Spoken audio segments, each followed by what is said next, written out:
സ്വാതി തിരുനാൾ മഹാരാജാവിൻ്റെ കൃതികൾ അടങ്ങുന്ന ഒരു പുസ്തകം 1910 പ്രകാശനം ചെയ്യപ്പെട്ടത്. അത് ചിദംബര വാദ്യരാണ് അത് എല്ലാം കൂടി ക്രോഡീകരിച്ച് ആ പുസ്തകത്തിൽ കൊണ്ടുവന്നത്.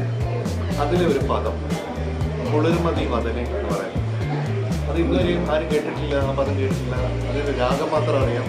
ആ പുസ്തകത്തിലുണ്ട്, സന്യാസി രാഗത്തിലാണ്, അതിൻ്റെ താളമൊക്കെ പറഞ്ഞിട്ടുണ്ട്. പക്ഷേ ഇതിൻ്റെ ഈണം എങ്ങനെയാണെന്നുണ്ട് ദ ട്യൂൺ വാസ് ലോസ്റ്റ്. അപ്പം ആ ലോസ്റ്റ് ട്യൂണിനെ ഒന്ന് കണ്ടുപിടിക്കാം എന്നുള്ള രീതിയിലാണ് ഞാൻ ഇത് കമ്പോസ് ചെയ്യാനായിട്ടുള്ള ഒരു കാരണം.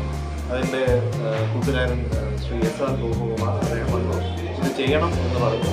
അങ്ങനെ ഈണം ചെയ്യാൻ തുടങ്ങി. അതിങ്ങനെ വികസിച്ച് വന്ന് അവസാനം ഒരു സ്ട്രിങ് ഓർക്കസ്ട്രയും കൂടെ അതിൻ്റെ കൂടെ ചേർക്കണമെന്ന് തോന്നി.